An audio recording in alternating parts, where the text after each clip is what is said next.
Um bom dia a você que nos assiste aqui diretamente do nosso templo, da Igreja Cristo Bom Pastor.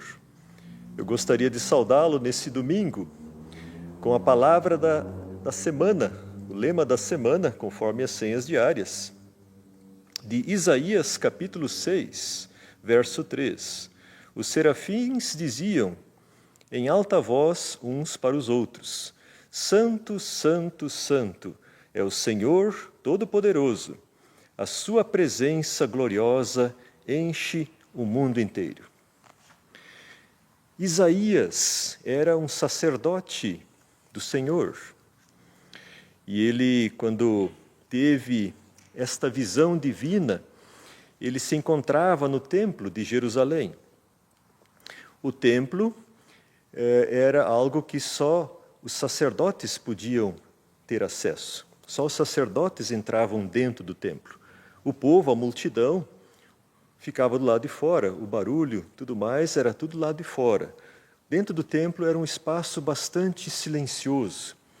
E lá, então, Isaías, o sacerdote, estava servindo, ministrando no templo, dentro do templo, quando de repente ele teve uma visão de Deus, uma visão sublime, alta, anjos, e ele viu a glória do Senhor. O templo se encheu de fumaça, e então ouviu os anjos cantarem, dizerem: Santo, Santo, Santo é o Senhor. Toda a glória do Senhor, ela enche a terra. De certa maneira, aquilo que Isaías viu deixou ele muito amedrontado, muito assustado, porque ele percebeu, ele disse: eu sou um homem de impuros lábios. Eu vivo no meio de pessoas, de um povo de impuros lábios, e eu vi a glória do Senhor. Isaías se sentiu tão pequeno, Isaías se sentiu tão indigno, mas então um anjo colocou na sua boca uma brasa e disse: você foi purificado para poder falar agora da minha palavra às pessoas. E Isaías então se colocou à disposição para poder proclamar a palavra do Senhor, que é uma palavra santa. Assim como Deus é santo, a palavra do Senhor é santa. E Deus deseja que a sua palavra possa chegar até nós, que possa penetrar o nosso coração e possa também nos tornar santos, assim como Ele é santo. Isso é uma palavra, então, que vem para a nossa reflexão do profeta Isaías, capítulo 6, versículo 3. Gostaria agora de orar com você. Vamos fechar nossos olhos, vamos orar. Santo Deus e Pai, obrigado, Senhor, porque nós podemos chegar à Tua presença. Não pelos nossos méritos, Senhor, mas pela Tua graça, pela Tua misericórdia e pelo Teu Filho Jesus Cristo, que se tornou para nós um Salvador, nosso Salvador e Senhor. Ó Deus, te pedimos, Senhor, santifica também a nossa vida, seja a Tua palavra a preencher a nossa mente e coração, e faz, ó Deus, a Tua obra através dela em nós. Ó Senhor, abençoa a Tua igreja e protege também a Tua igreja. Nesse mundo cheio de agitação, Senhor, dá-nos, ó Deus, a paz que vem de Ti. Nós pedimos e oramos, em nome de Jesus. Amém.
acima de todos.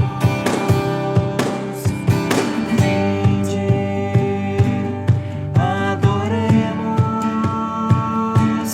e ajoelhemos diante do Senhor que nos criou. Ele é o nosso Deus e nosso povo de suas mãos, porque o Senhor é o Deus supremo e o grande Rei, acima de todos, porque o Senhor é o Deus supremo e o grande Rei, acima de todos.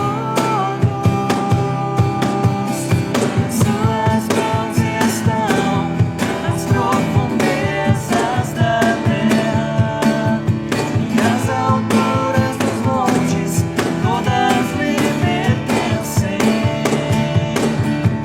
Ele é humano, pois ele o fez. Todas as coisas são obras de suas mãos. Porque o Senhor é o Deus supremo e o grande Rei, acima de todos. Porque o Senhor é o Deus supremo e o grande Rei, acima de todos.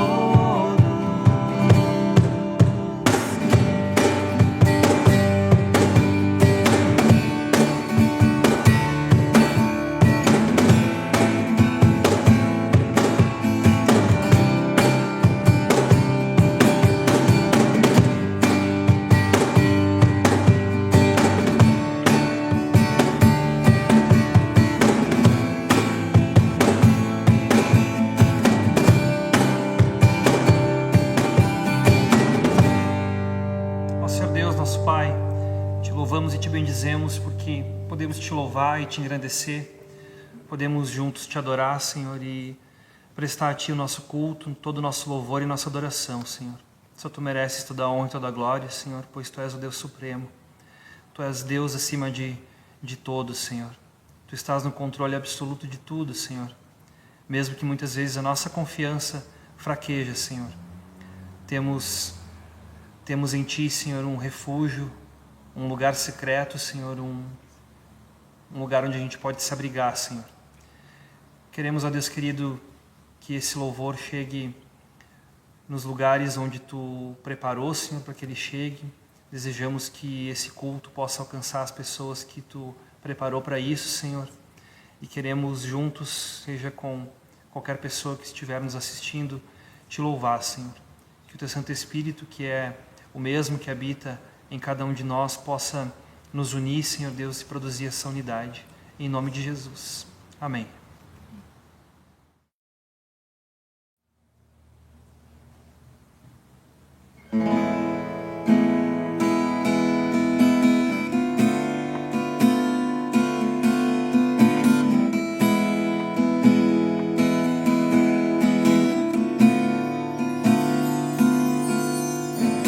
Sim, eu sei, Senhor, que Tu és soberano.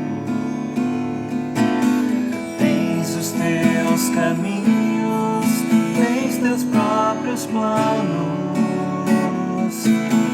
Venho, pois, a cada dia, venho cheio de alegria e me coloco em Tuas mãos, pois és fiel.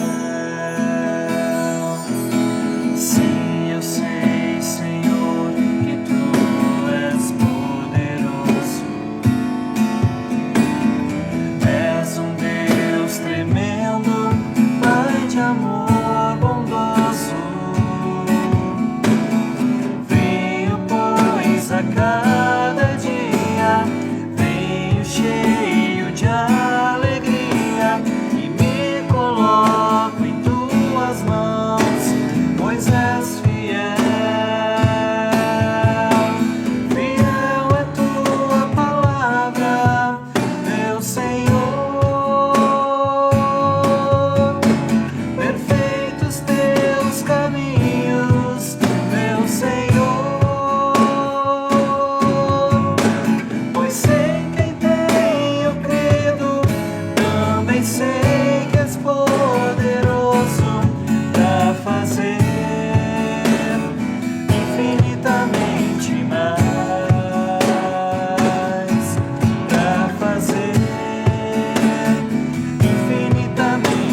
Olá, pessoal.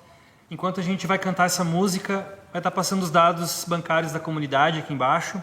Se você quiser fazer alguma doação, quiser fazer alguma oferta, fica bem à vontade. Só lembrando também que a Secretaria da Comunidade ela está aberta no período da tarde, de segunda a sexta-feira. Você também pode vir fazer doação ou oferta presencialmente aqui.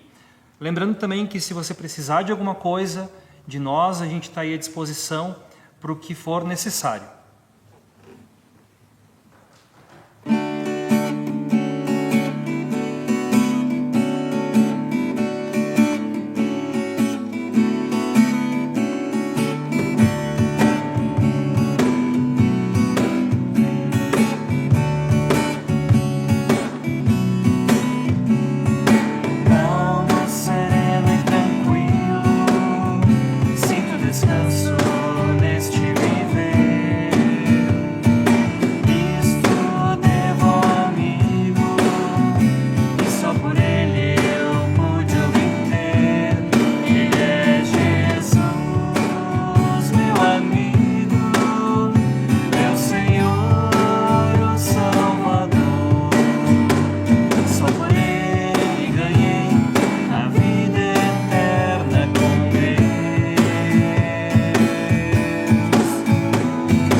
Nossas cordiais saudações a você que nos assiste, que a graça e a paz de Cristo sejam contigo.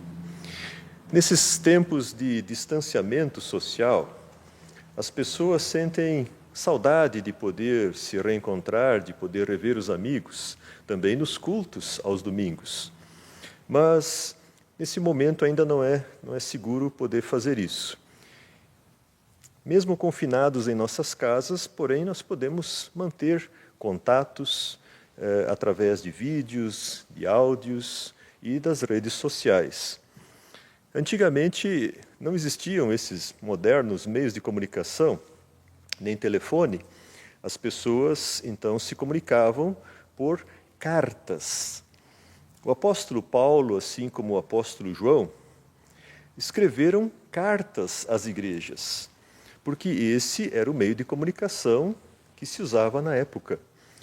No antigo Império Romano havia o cursus publicus, o sistema de correios que foi criado no tempo do imperador César Augusto para o transporte de encomendas e de correspondências e documentos oficiais do Império Romano.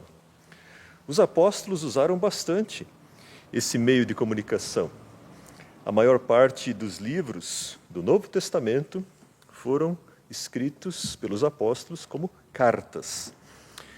Hoje, infelizmente, quase ninguém mais escreve cartas, é tudo pelo WhatsApp. Mas, anos atrás, as cartas eram um meio de comunicação muito usado pelas pessoas, mesmo que poderia demorar dias ou semanas até as cartas chegarem ao seu destino. Eu lembro quando, anos atrás, estive estudando na Alemanha, num programa de intercâmbio, na Universidade de Munique, chamava Ludwig Maximilians Universität. Eu escrevia então cartas para Kátia, e mesmo indo de avião, isso demorava semanas até as cartas poderem chegar ao seu destino aqui no Brasil. Ligação telefônica, na época, era algo muito caro. Então, as cartas eram a maneira como a gente poderia manter o contato. O celular nem existia. Então, era tudo por carta. Receber uma carta, então, era uma alegria para amenizar as saudades. Eu tenho as cartas da época todas guardadas, são um tesouro para mim. Na ilha de Patmos, o apóstolo João olhava aquele imenso mar azul na direção do continente. E João pensava com saudades nas igrejas cristãs. João sentia tristeza, ele se sentia triste de não poder ver os irmãos, de não poder participar dos cultos e nem poder visitar as igrejas. João orava pelas igrejas constantemente e ele pensava no seu estado espiritual. Mas, em um domingo, dia do Senhor, João foi surpreendido por uma visita do céu.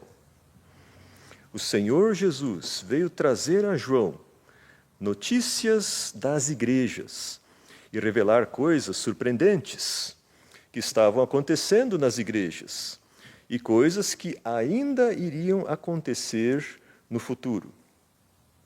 O Senhor Jesus trouxe muitas revelações proféticas para o apóstolo João escrever por cartas às igrejas cristãs. Conforme nós vimos anteriormente, a primeira carta foi para a igreja de Éfeso, que representa a igreja no final da era apostólica.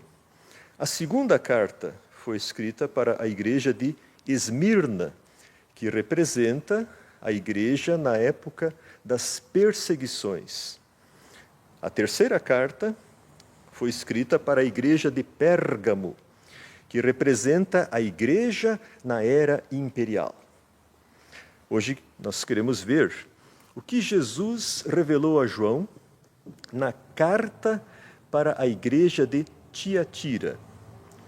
Aquele domingo, João não podia estar no culto com os irmãos, mas João recebeu uma visão espiritual das igrejas para escrever aos pastores das igrejas que nos cultos dominicais iriam transmitir essa mensagem de Cristo para cada uma das igrejas cristãs. Na semana passada nós falamos sobre a mudança que veio através do imperador Constantino no rumo da igreja cristã, que de igreja perseguida passou a ser igreja favorecida no império. A vida de Constantino foi uma gradual transição do paganismo para o cristianismo. Constantino editou a lei que deu liberdade religiosa para os cristãos, a lei que estabeleceu o domingo como um dia de descanso em todo o império.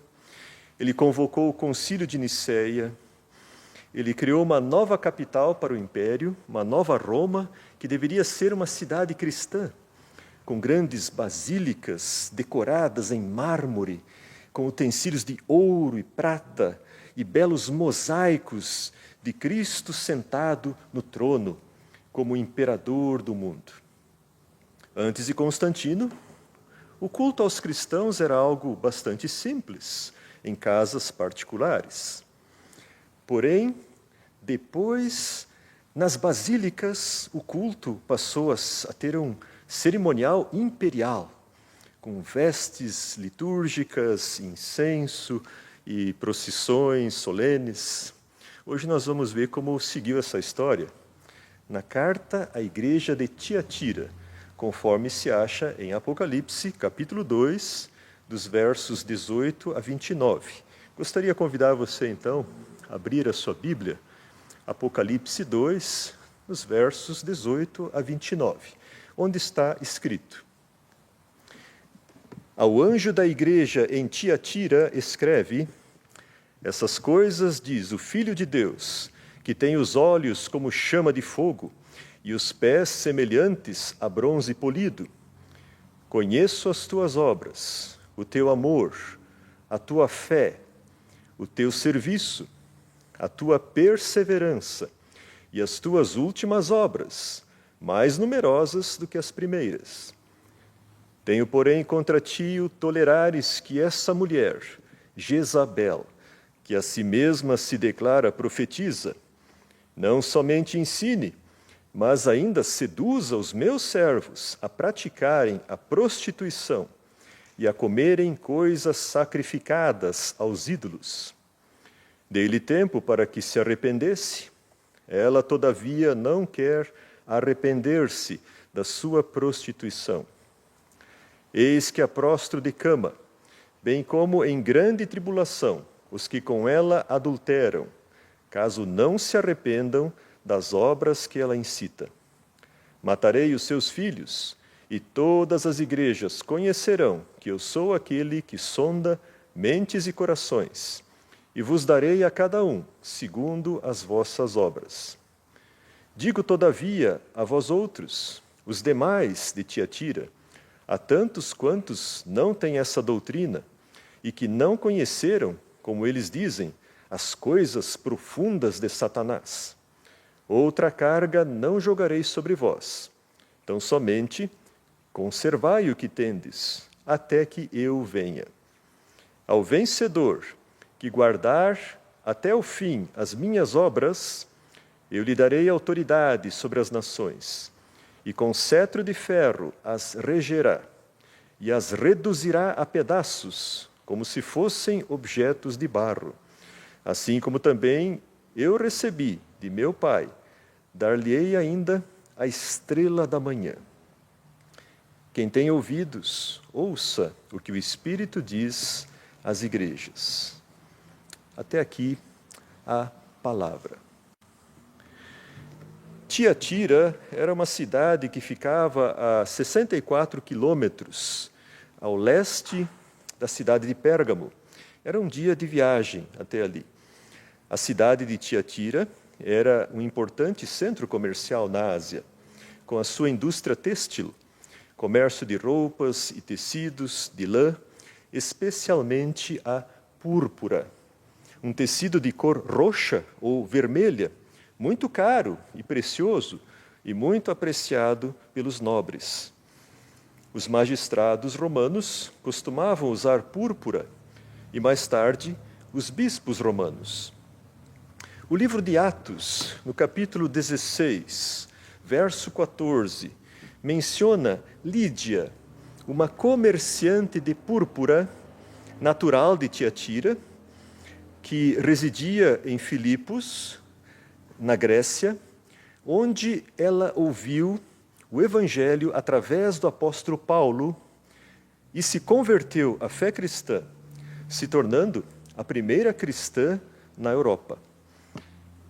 Lídia buscava em Tiatira a púrpura que ela comercializava em Filipos, o que nos permite pensar que o Evangelho possa ter chegado a Tiatira através de Lídia, dando origem a uma igreja nesse local.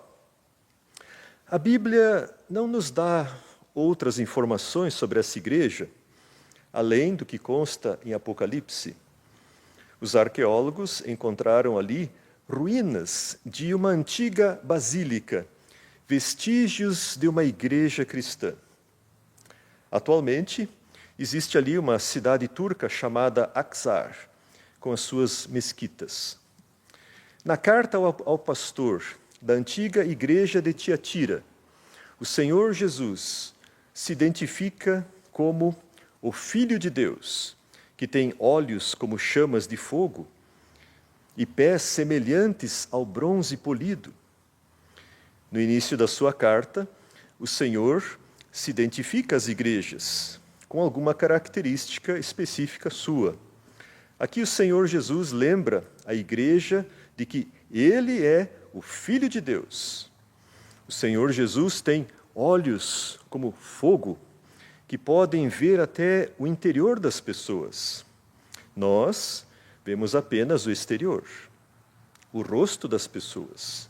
Mas Jesus vê o interior, o coração, a alma das pessoas. Por isso, o que o Senhor Jesus revela através das cartas não é propriamente uma fotografia das igrejas, que mostra apenas o seu exterior, mas uma radiografia das igrejas, que mostra o seu interior, o estado espiritual de cada igreja. Jesus não olha apenas as aparências, as fotos do Facebook, mas o Senhor sonda os corações, porque Ele está interessado nas almas. O Senhor conhece as pessoas melhor do que ninguém, tanto as virtudes como os pecados, mas também Ele percebe como cada pessoa vai.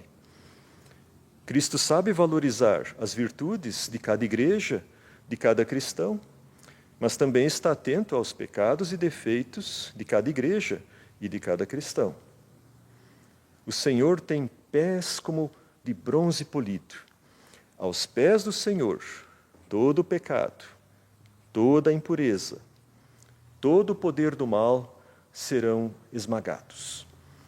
Porque o Senhor quer a santificação na nossa vida e na vida da sua igreja.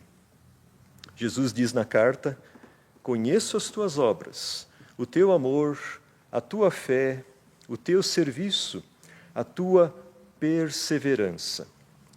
O Senhor aqui elogia a igreja de Tiatira pelas suas numerosas obras. A vida cristã nessa igreja se mostrava na prática do amor, na caridade, no serviço diaconal, na ajuda aos necessitados. Os cristãos nessa igreja entendiam que a fé sem obras é morta. Então, a igreja de Tiatira era muito ativa na diaconia, no amor ao próximo, na assistência social às viúvas, aos órfãos, aos pobres e doentes. A igreja amparava as viúvas, acolhia crianças órfãs e as educava na fé cristã, ajudava com pão aos pobres, cuidava e orava pelos doentes, enfermos. Era uma igreja que, através das suas obras sociais, mostrava o amor cristão. Essa igreja passou por provações e dificuldades, mas permaneceu firme no Senhor, no seu amor, na caridade e nas suas numerosas obras cristãs, nas quais a igreja teve um crescimento aos olhos do Senhor. Mas havia ali um problema que o Senhor adverte à igreja. Havia ali uma mulher que estava ensinando coisas perniciosas aos cristãos. O Senhor adverte o pastor da igreja de Tiatira por estar tolerando essa mulher maligna, pois parece não ver o que está acontecendo ali. O Senhor tem olhos de fogo, que tudo vem, inclusive o que essa mulher está fazendo na igreja. Ela é chamada de Jezabel. Mas nós não sabemos se esse seria o seu verdadeiro nome, porque Tiatira era uma cidade grega, E Jezabel não é nome grego, mas vem do Antigo Testamento, era o nome de uma rainha de origem fenícia. Esse nome, Jezabel, pode ter sido usado aqui com o propósito de identificar e caracterizar a natureza dessa mulher. Você sabe quem era Jezabel? Alguns hoje diriam que Jezabel era uma jaravel, uma mistura de jararaca com cascavel. Mas vamos aos fatos. Jezabel era filha de um rei fenício, de Sidom, um sacerdote pagão. Os principais deuses pagãos adorados pelos fenícios eram Baal, o deus do trovão, e Astarte, a deusa da lua. O culto a Baal envolvia oferendas de sangue, sacrifícios de animais e de crianças também, crianças recém-nascidas. O culto de Astarte envolvia sexo e prostituição ritual. O culto pagão a esses deuses foi promovido em Israel depois que Jezabel se casou com o rei Acabe. Jezabel trouxe sacerdotes pagãos a Israel e perseguiu os profetas do Senhor, como Elias. Jezabel, cujo nome significa salve Baal, era uma mulher ardilosa, falsa e manipuladora. Por fim, ela foi morta pelos seus crimes. Na igreja de Tiatira havia uma mulher semelhante a Jezabel, esperta e ardilosa, que se declarava profetisa.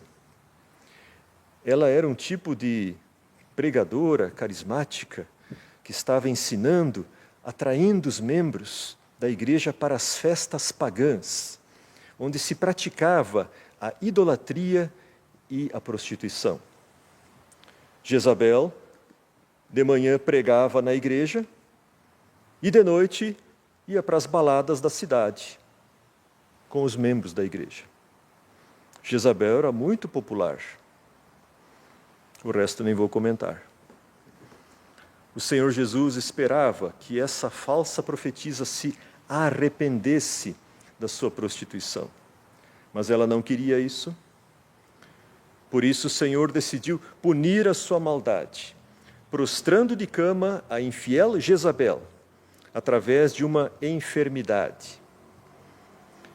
Doenças sexualmente transmissíveis podem ser um meio de castigo divino. A sífilis, por exemplo, pode causar tumores no corpo inteiro, degeneração das articulações e do coração.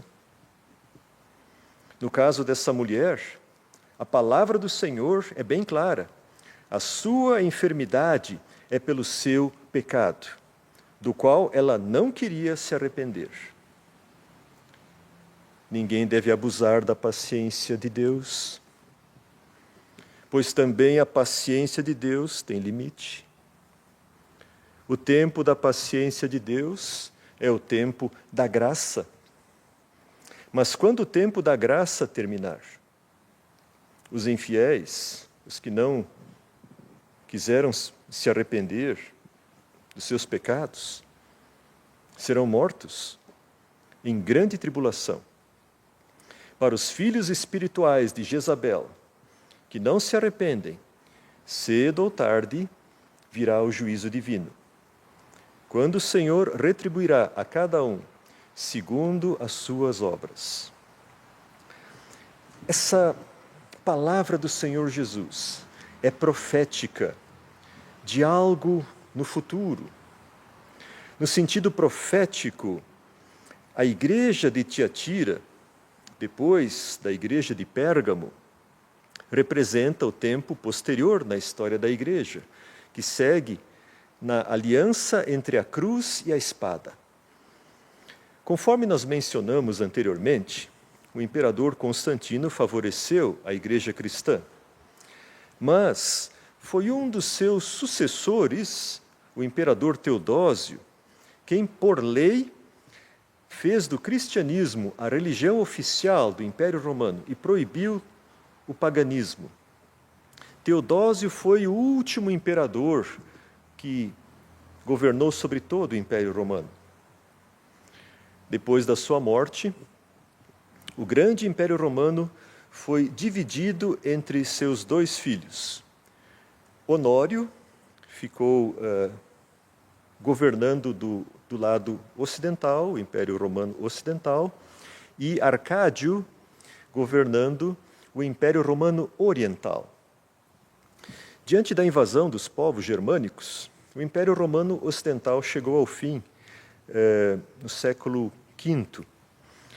O Império Romano Oriental seguiu por mais 1000 anos até o século XV, quando foi tomado pelos turcos.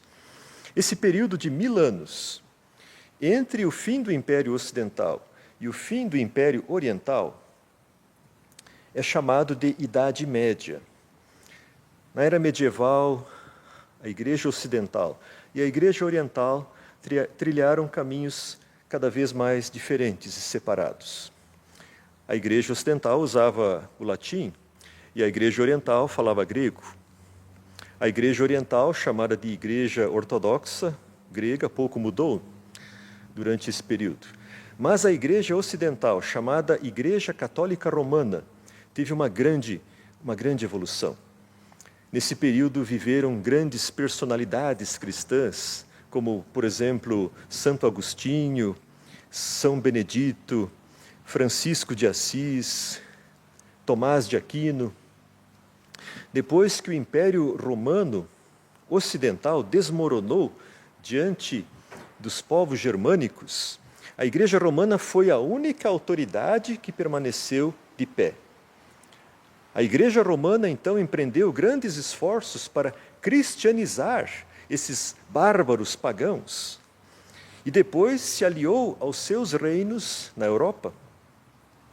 Nessa época se fortaleceu cada vez mais o bispo de Roma, que no início da era medieval passou a ser chamado de Papa. O Papa nomeava bispos e se considerava o primeiro dos bispos, como o legítimo sucessor de São Pedro. Houve poderosos papas italianos, como Leão I, Gregório Magno e Inocêncio III. O celibato se tornou obrigatório para os sacerdotes da Igreja. Surgiram os monges, que viviam em comunidades separadas do mundo, nos chamados mosteiros. A distinção entre o clero e o povo se tornou cada vez mais evidente. Nas missas, o povo ficava de pé, diante do altar, e os clérigos se assentavam ao redor da mesa da Eucaristia.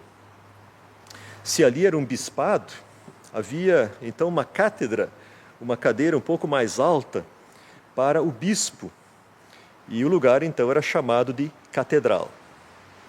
Ali o bispo presidia o ritual romano da missa em latim.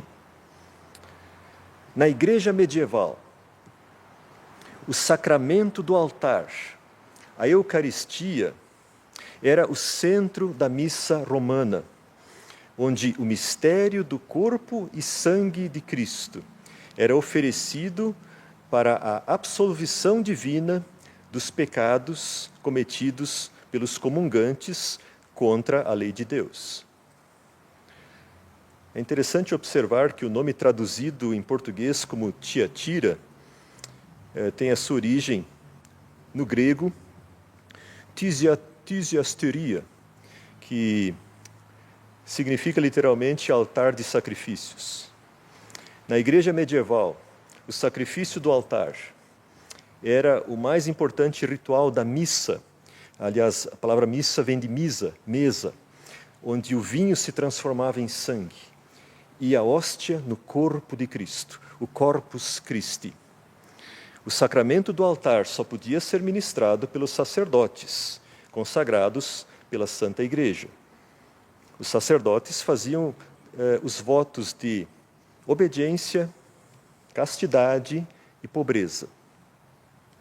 Na igreja medieval surgiram numerosas ordens religiosas. Os beneditinos, os dominicanos, os franciscanos. Os mosteiros acolhiam e educavam órfãos, crianças órfãos abandonadas, cuidavam dos pobres e doentes. A igreja também recebia muitas doações, terras e propriedades dos nobres ricos, que queriam fazer caridade e garantir a sua salvação. Muitos reis e príncipes financiaram a construção de belas catedrais por toda a Europa. A igreja se tornou rica e poderosa.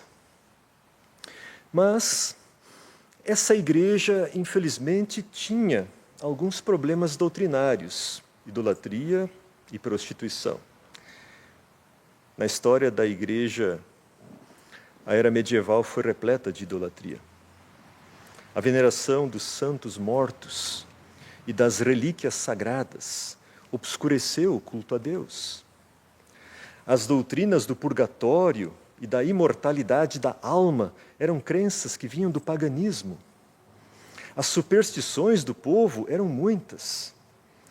Alguns chamam essa época de Idade das Trevas. Era uma época de coisas misteriosas, milagres, bruxarias, exorcismos, as coisas profundas de Satanás. O diabo era onipresente na mente das pessoas, assim como a tendência para o misticismo e para o sobrenatural.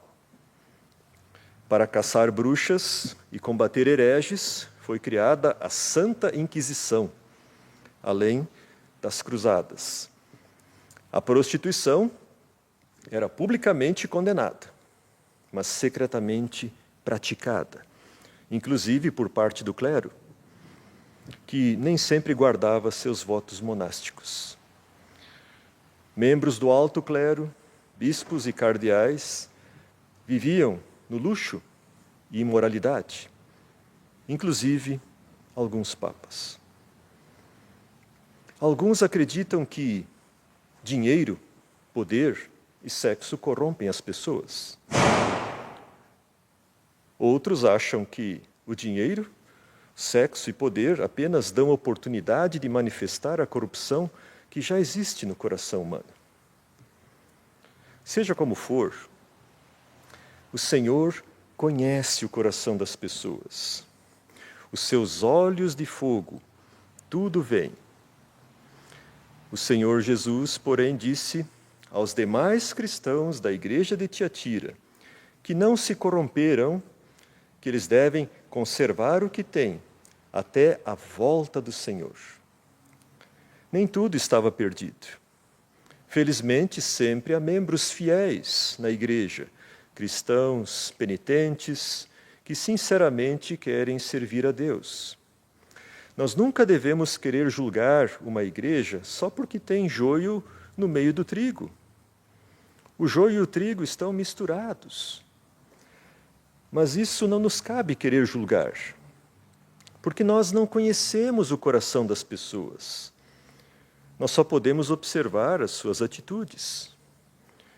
O Senhor Jesus, porém, tem olhos de fogo, que tudo podem ver, inclusive o coração das pessoas. Por isso, somente Cristo, que sonda as mentes e corações, só o Senhor pode julgar as pessoas com absoluta justiça e retribuir a cada um segundo as suas obras. Não só obras exteriores, mas também suas mentes e corações. A recomendação do Senhor aos cristãos da igreja de Tiatira é para conservar aquilo que eles têm até a volta de Cristo. Os cristãos conservadores são os que buscam conservar a moral e os bons costumes em um mundo em constante agitação. Porque quando Cristo voltar em poder e glória, os reinos desse mundo serão quebrados como vasos de cerâmica, de barro, e o reino de Deus será por fim, estabelecido em toda a terra.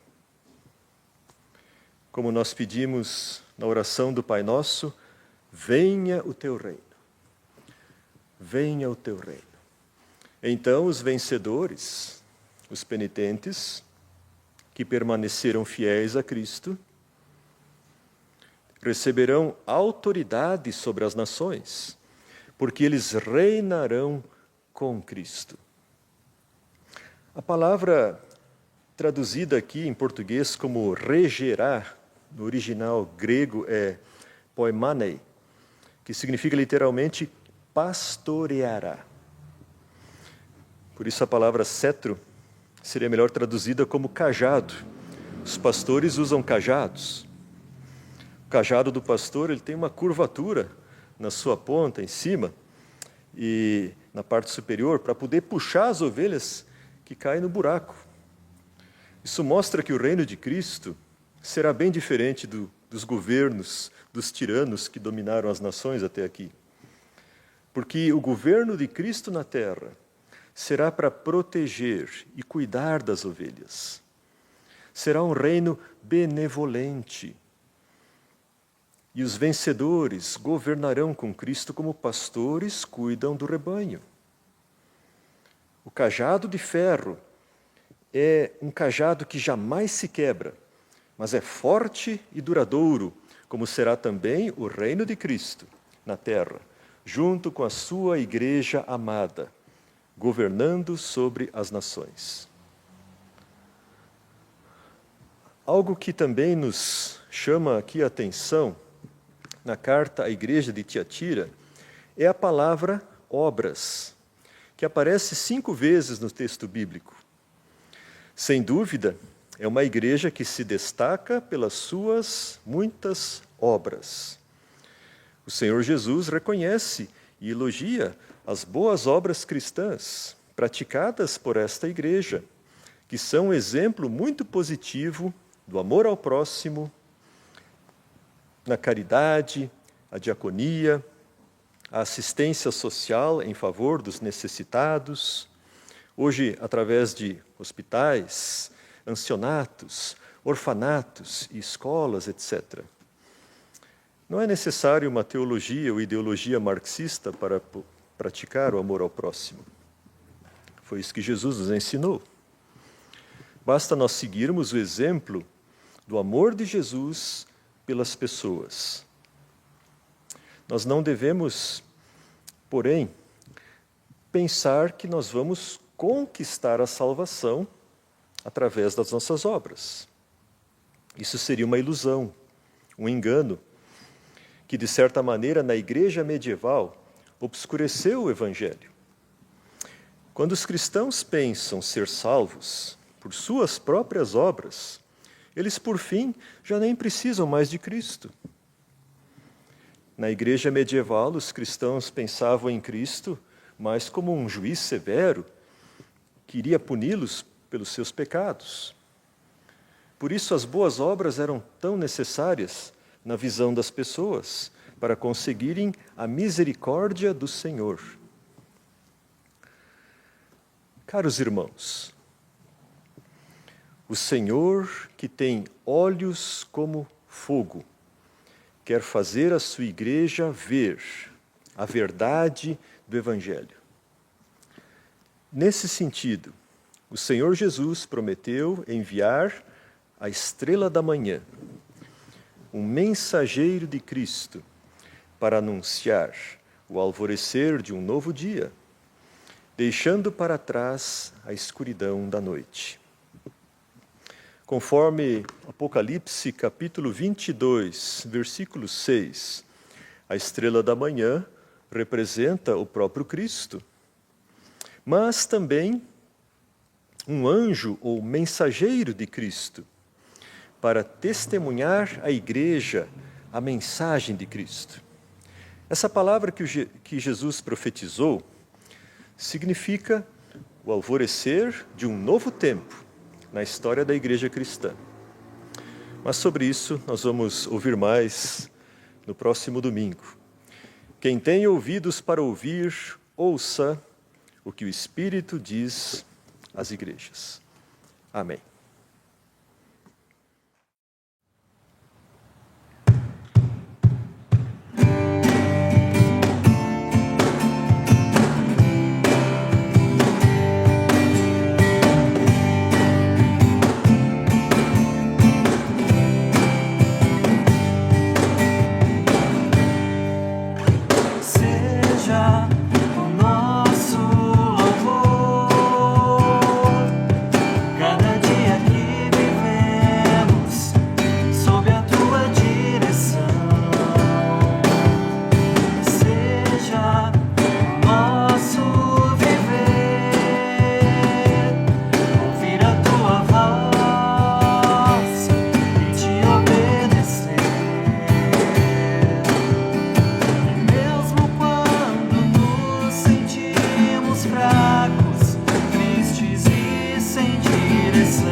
Nós podemos agora orar juntos a oração do nosso Senhor. Pai nosso que estás no céu, santificado seja o teu nome. Venha o teu reino, seja feita a tua vontade, assim na terra como no céu. O pão nosso de cada dia nos dá hoje, e perdoa-nos as nossas dívidas, assim como nós também perdoamos aos nossos devedores.